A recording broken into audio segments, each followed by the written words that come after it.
এই মধুর মধ্যে অসাধারণ কিছু ন্যাচারাল অ্যান্টিসেপটিক আছে। কি আছে? Natural antiseptic. এটার নাম হচ্ছে প্রপিলিস। প্রপিলিস নামে একটা লিকুইড পাওয়া যায় মৌচাকের মধ্যে। এটা কাটা জায়গায় লাগা দিলে স্যাভলন, ডেটল কিছু লাগানো লাগবে না। ওই প্রপিলিসের কারণে আপনার কাটা জায়গা এমনি শুকিয়ে যাবে। সুবহানাল্লাহ পড়েন।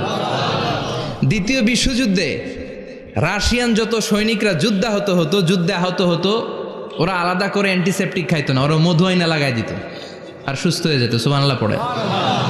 নিউজিল্যান্ডের কিছু বিজ্ঞানীরা আবিষ্কার করেছে মৌমাছির হুলের ভিতরে রেমিটিক ফিভারের অ্যান্টিবায়োটিক আছে।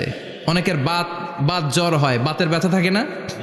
থাকে, মুরব্বীদের বেশি হয়। ওই জায়গার মধ্যে যদি আপনি মৌমাছি এনে ঢুকাই দিতে পারেন, মৌমাছির হুল লাগাই দিতে পারেন, ভালো হয়ে যাবে। মৌমাছি যখন হুল ফুটে আরাম লাগে না অনেক? খাইছেন? কামড় খাইছেন? হ্যাঁ, মজা লাগে।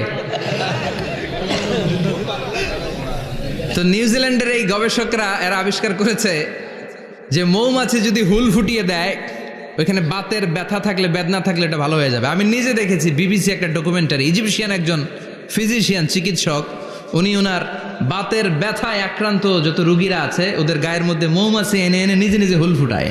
রুগী চিৎকার মারে, ও মাগো, ও আল্লাহ গো, কিন্তু একদিন পরে ব্যথা নাই, আর কয় ভালো হয়ে গেছি। সুবহানাল্লাহ কইবেন না?